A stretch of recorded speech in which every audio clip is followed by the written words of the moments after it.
All right, everyone. I know it won't really work on the Zoom, but please give a warm round of applause for Stuart Butterfield for coming back to SaaStr. Stuart, thank you so much for joining us and taking out the time. It's super appreciated. No problem. My pleasure. Thanks for having me. So much I'd love to chat about, and I want to talk about everything in Bridging the Gap, but just looking at that video and thinking back to 2015 with 50,000 users in the Bay Area, the IPO, how do you feel? Slack's been such a part of our lives. Like, how do you take it all in? How do you think back on those 5 years? I don't know if the frog in boiling water is the right metaphor or not, but it's just, I've been in it all day. So it was actually kind of an interesting throwback to see that punctuated gap of 2015 to 2020. There are moments when I really appreciate it. Listing day was definitely one of those days. My mom ringing the bell to open trading of the stock. And kind of times like that, but the rest of the time it's just work. There's just lots of stuff going on. There's always one more thing, one more hire, one more customer, one more feature, one more investor meeting, and just keep going. Yeah, and I really want to take careful use of your time, but I want to be nostalgic because we're work from home and it's the end of the day. Looking back, like we've been doing this for a while. Flickr was so crazy. It was bought for what, $30 million by Yahoo? Yeah, and that was like crazy at the time, wasn't it? Like, oh my God, this Web 2.0 thing. Is it all just so much bigger and crazier than you ever thought it was? Is it hard to take in at all? Yeah, I mean, it's a different world now too, though, because like Flickr was already acquired maybe like 8 months or something like that before YouTube was even founded. 2005 we were acquired, so 15 years ago. At that moment, like the coolest phone that you could get was a Motorola Razr, and if people had them, they would conspicuously put them on the table during lunch. So that's just one indication. I bet probably fewer than 40% of American households had broadband access at home. We were still pretty early in the general transition to digital. I guess that's 4 years after Salesforce started with the software with the line through it, and cloud was born. But it is a completely different universe. Trying to think back to that time. Yeah, and let's move on to Slack. Just Flickr, we didn't even think of Flickr as a cloud product, but it was actually one of the most disruptive cloud products, right? No one thought, how could you even afford to store your photos on the internet? And it was just at the bleeding edge, and we're kind of doing it again. We'll have limited time, but folks, put your Q&A and we'll try to at least hit some of the questions at the end. So from consumer and Flickr, I want to fast forward, and I just want to briefly share the slide with folks. You know this slide, Stuart, if you can see it, which is Slack's % of revenue from the enterprise. But a lot of folks who are OGs Slack may be surprised, right? They may think that Slack is mostly a tool for startups or others. They may not realize, but coming up, or maybe even past, a majority of your revenues from 6-figure and up deals. So Slack has become, at least I would say, fairly enterprise, and I think you use the enterprise language, right? You have a very interesting mix of small, medium, and large now getting bigger, which I want to dig into. But first, tell us what you're hearing today from CTOs and CIOs. What are you hearing? This slide is the last deal you did before you went to shelter at home. So what can you tell other founders? What are you seeing at the top? I think it's going to be so specific to the company, the category, the product, but also I think the situation of the customer. I had a meeting with both the CEO and the CTO of an unnamed customer in retail, I don't know, let's say 2-3 months ago. And they were describing how they had just rolled out WebEx to the company last year, but they talked about it like they were in the Vietnam War. And it was just awful. Like, you couldn't believe how challenging the change management was. Like, this is just an impossible transition for us. And then near the end of the call, the CTO asked me if I thought he should switch to Office 365 from on-prem Exchange. And I was like, why are you asking me? There's, if you put all the customers on a spectrum, and like at this end is progressive, digital first, kind of thinking really strategically about their technology investments. I forget how many there are kind of at this end of the spectrum who are significantly behind. And, I think there's almost certainly some bias towards who I end up talking to. First of all, because salespeople will put me with the more important strategic customers or ones where it feels like it's going to make more of a difference. But generally, if there's an exec at the company who wants to talk to me, it's a good indicator that they're thinking pretty seriously about this stuff. Every once in a while, I get a lucky break, but I think that there, investments that seem necessary now are definitely getting made. The good news is, if people can bridge the gap, if people can make it through to the other side, I do think for some customers, we're pushing them 3 or 6 months down the road. For others, it's like 3 or 5 years down the road of digital transformation. And, we talked about this actually in my staff meeting earlier today. Think about in the last 25 years, how many companies had consultants come in or like internal strategy teams do like prepare a report about telecommuting in the future and working from home and what it would take. And like just preparing the report took 9 months and the plans were all like, 3 to 5 year. And if you asked anyone if they could do it in a week, they would have said it's impossible. And then when it turned out to be necessary, turns out it was possible. So I think that will force reevaluation of a whole bunch of stuff down the line. I mean, there's some stuff that's obvious, like Zoom. We used to sit in a conference room talking to each other. We still need to talk to each other. Therefore, we need some kind of video conferencing, voice and video calling service. Some things are much less obvious. And I do think that once we're out the other side, and I have no idea how long that is, but once we're out the other side, I do expect kind of a further uptick in investment in software, technology, digital transformation, cloud. So kind of good news for everyone in the audience. And what do you're probably, Slack's obviously seen incredible growth since shelter at home. But to me, and I'm just more a student and a fan and a user, but it seems like you might have an interesting insight because it almost seems like before shelter at home, Slack was a poster child for the innovation budget. I want to bring innovation into my enterprise, and Slack is a tool where I will be a hero in my company. Yeah. I don't hear much innovation budget happening in April and May, but a ton of budget for must-have, for mandatory. And Slack, I feel like went from an innovation tool to need it to function in my business. So is there a trade-off there? Are you secretly struggling in some weird corners of Slack at the same time as you're seeing this avalanche of growth and usage? Yeah, I guess we're seeing everything, right? So you mentioned at the beginning the breakdown of enterprise customers, and we use that $100,000 ARR mark. It's a little bit arbitrary because there's people who are way beyond that, and there's people who spend 50 or 80,000. But we have 110,000 customers, as at last quarterly announcement. There's only 500 companies in the Fortune 500, so just kind of necessarily at least 109,500 of them aren't in the Fortune 500. So they're going to be a lot of small businesses. There's state, local, municipal government. There's like academic research labs. There's nonprofits, startups. So we're really seeing everything. And I think you're right. It's a good point.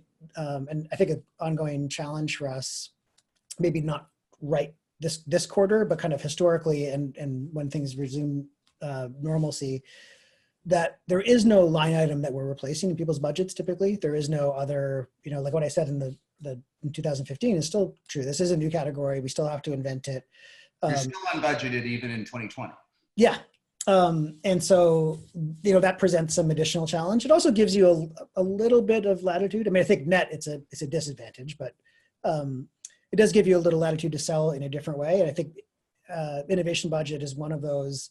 And obviously, after thousands and thousands of hours of practice, you started to refine ways to communicate to both to the executives and kind of the more,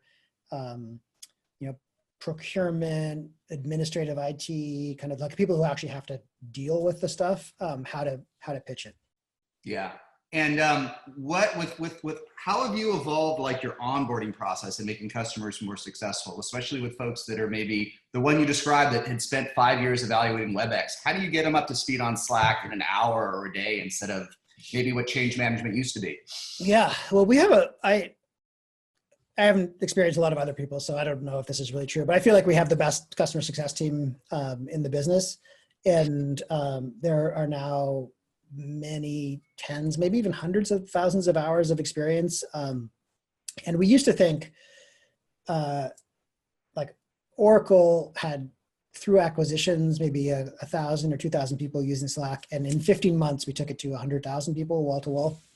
And that was like the record. That was so fast. That just seemed like, mind-bogglingly fast. And not to the same extent, I don't think, but there was a 72 hours to get to 100,000 like a month ago. But I think the success comes when people are willing to invest, and forget Slack for a second. You join pretty much any company. It's unlikely that there's any part of onboarding, like there's all this, here's our security practices, here's get your laptop, here's provision your software, meet your team. Probably nothing on culture of communication, discipline around communication, expectations. But if you're a manager, you spend more or less 100% of your time on communication. And for many roles inside of enterprises, certainly salespeople, it's going to be close to 100% as well. Even the people who spend the least amount of time in communication are probably 30 or 40% of their time. Even like you imagine the archetypal back-end systems engineer kind of person, they still have to write bug reports and code commits and checkouts, and they still have to communicate with their team and their manager. But if you average it out, this is not data, this is just made up. It's around 50% of people's time, I think, is on really basic communication and coordination. So not the interesting, strategic, creative stuff, but just it's the daily stand-ups, it's the status reports, it's the quarterly business review, and it's the road mapping sessions and everything that a project manager does. And I don't mean to say that that stuff's unimportant. I think the reason we invest such an extraordinary amount of time is because it's really important. So now you imagine I got 10,000 employees, payroll is $1 billion a year. Half of that is going towards just people trying to stay coordinated, just keep each other up to date on what's going on, just answering each other's questions so that they can do whatever the actual work is. So it's kind of nuts that there's zero or close to zero investment on how we should communicate, how we should run meetings, how we should write memos or anything. There are exceptions, but generally people don't. So we kind of view the roundabout way to answer the question, the Slack success services are kind of the missing training from onboarding at your company that you maybe should have had. But that's also an effective pitch to customers. And it's, hey, look, you're going to make this change. This is going to affect how people spend a couple of hours a day. Use this as an opportunity to piggyback some other change that you want, to some change in the culture, some change in process, a reorg. And, interestingly, in the current environment, kind of looking at the same thing at a global level, the backdrop of global pandemic change is so enormous that you can kind of sneak in anything you want. And we see, I see that talking to other CEOs today, not customers, just like there's essentially a group therapy SaaS CEO roundtable. And it's like, oh, that reorg that we've been sitting on for 6 months because we know people are going to be upset. Now's the time to pull it off because no one really cares. Everyone's like has a much higher tolerance for change than they would otherwise have. Got it. So you're seeing, and I want to talk about SMEs next, but this is a great time to push through organizational change, as challenging as it is. That we have no choice, right? So take it all together. This one from your tweet. Good things on the MAUs and DAOs and YAOs and all the OWs. But 110,000 customers, many would go out of business. I remember when you came to SaaStr in 2015, I was a Slack user, but I wasn't really aware of the fair billing policy back then that you auto deprovision. My jaw kind of dropped. My jaw also dropped when you said you'd never have a salesperson. We could chat about that later. It was some fun time. But I really felt that the fair billing policy was antithetical to how you scale recurring revenue. I was wrong. What are you seeing today with your customers that are struggling, right? It must be material. It's the double digits that are, it's not just the ones that are growing. What are you thinking? What are you learning? And how has Slack evolved to help your SMEs? Yeah, it's, so there's a bunch of things that we're doing. Some is more outreach for new customers. the teams have been running one-on-one consultations that just anyone can sign up for if they have a question, need help getting started, why they should do it. I'm actually doing my first one tomorrow, but the team has done hundreds and hundreds of these. We're also obviously doing more webinars, more training sessions. We have, every vertical, every geography. So we have customers in travel and hospitality, kind of like probably most of the big companies you can think of in travel and hospitality, and they're obviously hurting pretty hard. There's a lot of people who, I was talking to the CEO of another company, and he's like, yeah, my procurement guys are out asking for discounts, as they should be from everyone for everything. I think there's a little bit of that, like, even if your business isn't especially affected, you might as well be asking for discounts, but it's pretty obvious the ones that are hurting. We also did something where when you cancel, like actually cancel a paid plan, which historically has been, very, very low. So we have excellent retention. We do ask you why. And when we see COVID, pandemic, lockdown, any of those things in the response, we just write them back and say, well, okay, have a couple months for free. At least, might help you wind things down if you need to wind it down. And worst case, we're not out anything really. In best case, we have a fan for life. So there's a little bit of that. We're trying to be proactive with some of our customers who we know are hurting, but most of that is just driven by fair billing. So we saw enormous spikes, and we start to see churn, and we kind of have to tease it apart to see what's happening inside of individual companies. And I heard someone said something like 80% of startups have had some layoffs. So I have no idea if that's true or not. I also don't know who measures that, and how you would know. But there's definitely a contraction at the same time as there's expansion. I think net positive for us at this point, but over the course of the year, who knows how that goes? Yes. So the sort of, but the take the 3 months from us if COVID's impacting you on the exit seems to have helped, right? As one actionable tip. Yeah. And I was talking to, again, some of my peers, colleagues. A lot of them are just giving kind of a budget, because it's usually not money that you have to spend, but kind of like an amount of money, revenue they're comfortable giving up, and just letting people in the field make those calls about how much they're willing to go down. And I think that everyone feels like that's worth it, because it's not like this is any kind of new insight at all, but acquiring a new customer is expensive. If you can maintain one, that's really, really good. I want to just one. I view, and again, I'm not on the other side. I view Slack, but it does tie into another question I want you. I think it's cheap. Yeah. I think your ACVs are not that high. I think your per user prices compared to a peer set of applications. Do you see a lot of that procurement pressure, or folks that are paying? I mean, if I'm an enterprise and I'm paying $200,000 a year for Slack, it feels cheap compared to my stack. Are you feeling folks that want 10% off just to get it? Yeah, I mean, it's everything. And sometimes I'm I don't even know how much we pay for most software. Like, honestly, I just trust my team. And I, as a general rule, think if we're buying software, it's a good deal because it frees up people to do the stuff that people are better to do. And the things that are amenable to automation tend to be more repetitive and kind of mind-numbing menial tasks.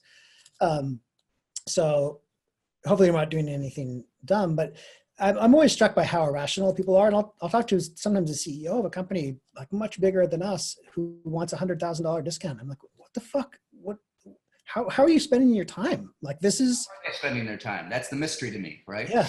Like, how could that possibly be a priority for you? But you're crazy expensive because people will compare it to Office 365, which they have to license for the whole company, even if there's only 10% of the company is using it. I look at what we spend on other software, and we spend as a multiple of what we would sell Slack to ourselves. Obviously, we get Slack for free, but we spend about 2x that on a Workday. And I'm thinking of things that are like basically company-wide. We also spend about 2x that on Zoom because we have a huge number, like every conference room is a Zoom room. And Is it too expensive? I don't know, because like Slack will come out to 80 cents per user per day or something like that. And if you're spending 50% of your time on internal communication and this has a real impact on that, who cares? Like set the thermostat half a degree warmer or cooler, depending where you live. And there's your 80 cents a day. Well, that's interesting. Zoom, you find folks pay twice as much as a total. Oh, I don't know about other people. We do, yeah. because yeah, the per user licensing for Zoom is lower, but Zoom rooms are pretty expensive, and we have 1,000 of them or something. Yes. This one I was super curious about. I find Slack free fascinating. I think Slack is cheap in the enterprise. And I also think it's too free. I think Slack free is like the best. Well, Zoom free is pretty good deal too. 40 something minutes for nothing. Yeah. I get even confused which Zoom I'm on, our paid or our free one. But you said more are upgrading to paid plans. What's going on here in these crazy times? And what can folks learn from this? So we have an internal metric that we call successful teams, because here's what our funnel is like. I went to the website because I was interested in it. I actually created a team, which just basically means I filled out a form and got to the end of the process. I actually launched the app. I sent some invites. Some invites were accepted. People actually used it to send some messages. People started to sustain their usage. So successful teams is like kind of the earliest benchmark where we can say, these people are really giving Slack a try. It's like over the course of a week, multiple people are signing in on multiple days. So everywhere from the very top of the funnel to more people showing up on the website, to more teams being created, to more successful teams, to more of those paying, all of those were up.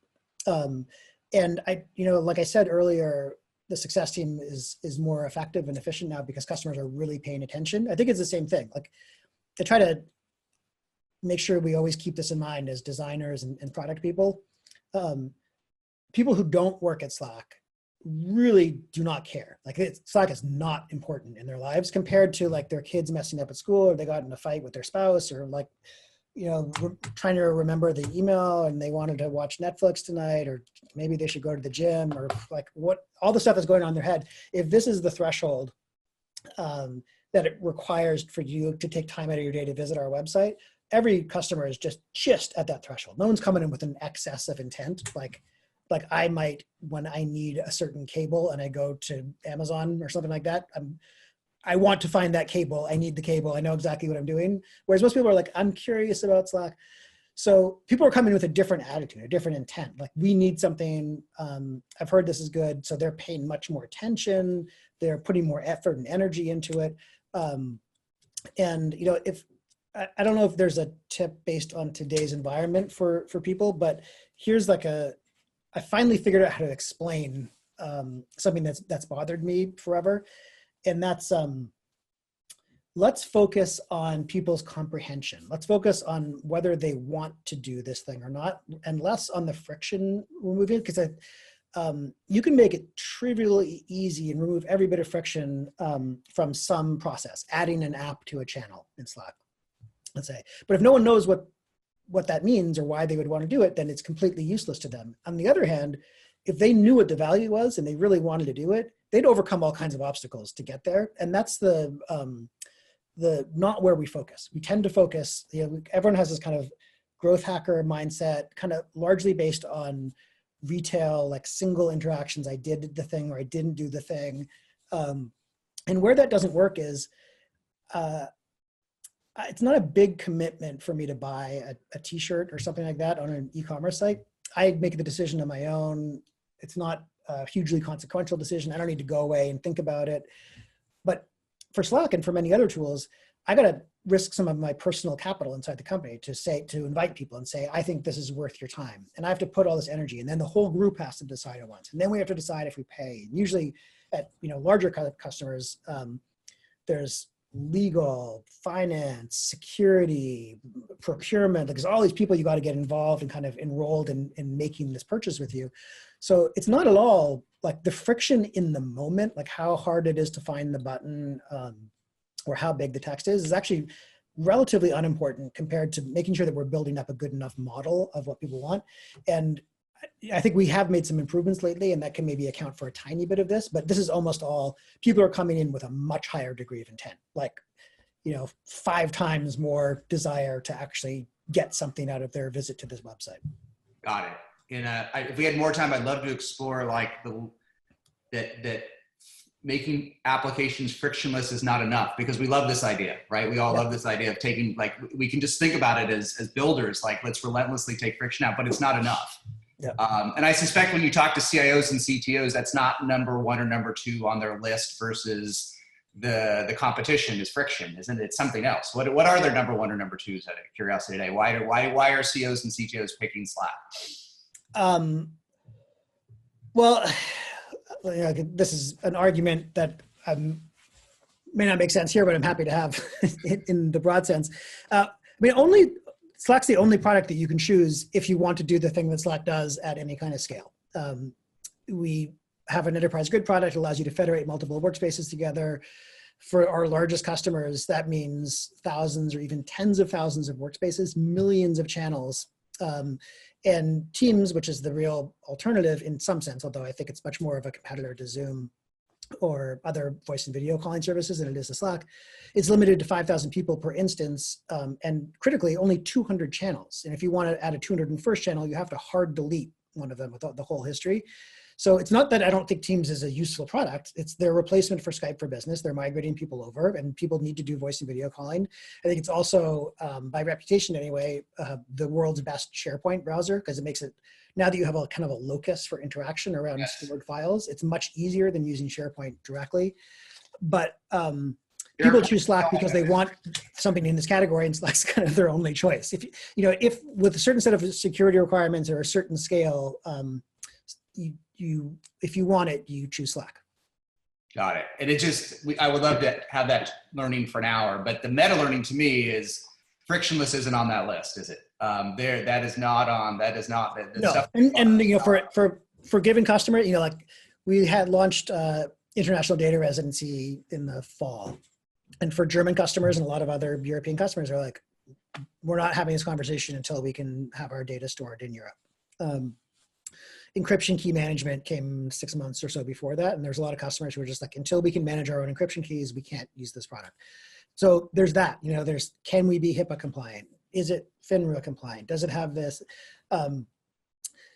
There's that stuff. And then can you convince me that this really fills a need that we have?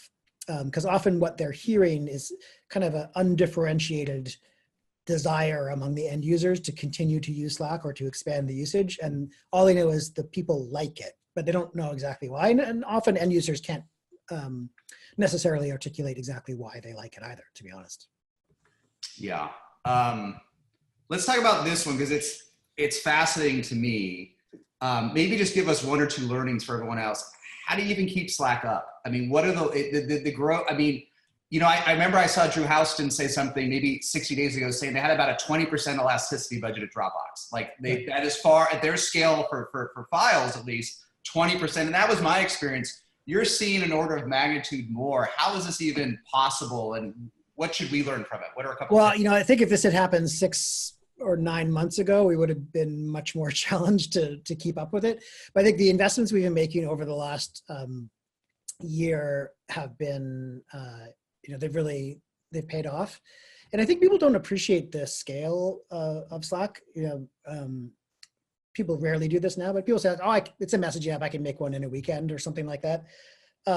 At peak, it's like 1.6 million transactions a second or something like that. I could look in the background while we're talking here. It's huge. There's tens of thousands of servers. It's a really complex topology, but we've been focused mostly on automating scaling. And prior to that, there was an enormous effort to kind of untangle parts of the internal technology and the services because we grew so fast and we're trying to do so much. The engineers who had been at Slack for a long time and had kind of Jedi level knowledge of how everything fit together could deploy new code and not worry about things breaking that often. But for new people, it was just like, oh my God, every time I try to deploy something unexpected breaks in this other part of the system. So the kind of refactors that they've been doing, which are always really complicated when you have lots of users and lots of data, because you can't just make the change. It's make the change and then backfill data for sometimes 6 months or a year.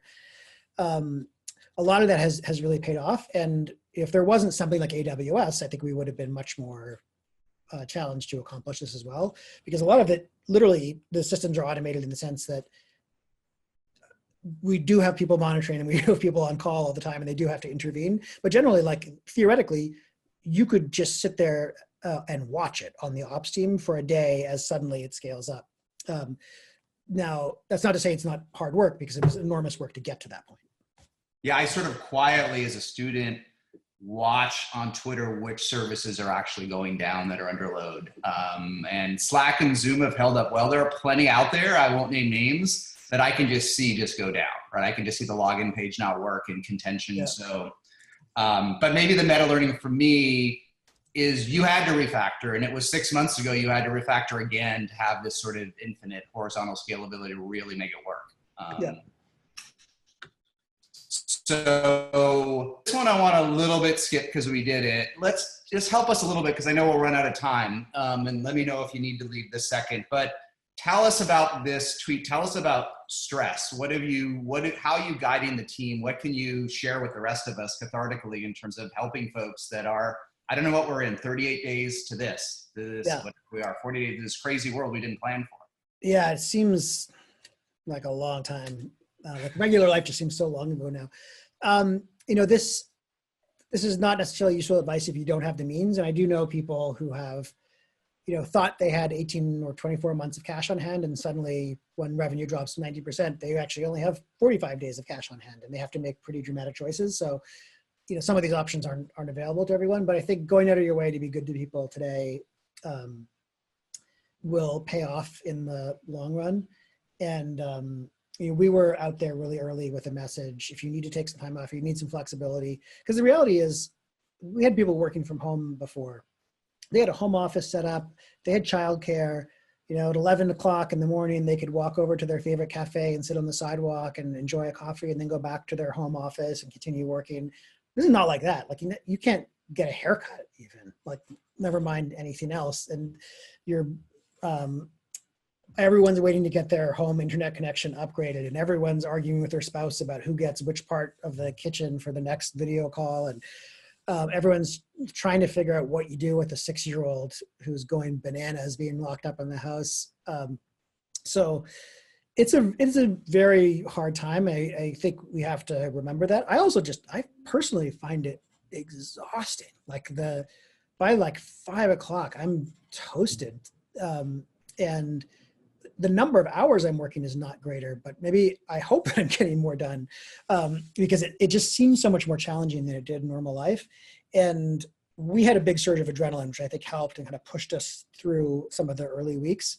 But, at some point that kind of wears off, and there are a lot of people who are unhappy, who want to be able to go outside, who want to be able to go to a movie, who want to be able to go to the office, and they want to be able to see people and have dinner out and stuff like that.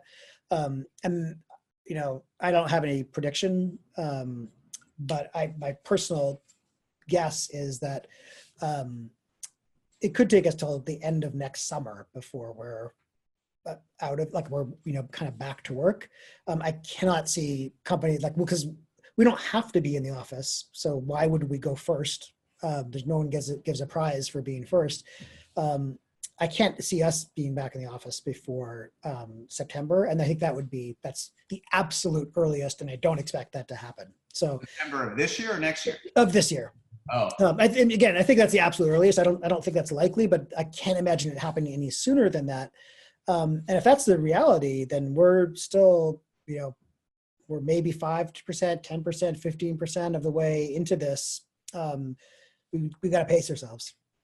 Yeah, I'm just trying to learn, and we'll hit our last point. But I just feel like if especially Bay Area tech companies were the first to go home, they're going to be the last to go back. I mean, as a CEO, would you want to send anyone into an unsafe environment? You never would unless you had to, right? You're going to be the last person out there. I mean, to say go back to the office if you're not 100% confident it's safe. Yeah. And we have offices in 15 countries, so it'll be interesting to see. Like we shut down Japan a month before San Francisco, but we actually opened it back up. Not everyone is expected to go to the office, but you can go to the office if you'd like. Tokyo was not designed for the whole family, including the kids, to stay in the apartment all day. That's just not how the society works. Tiny. So I think they especially needed it. Now they're closed down again. Australia might open up earlier. So, you know, we'll keep an eye on those things. But no, I definitely certainly wouldn't want to encourage anyone.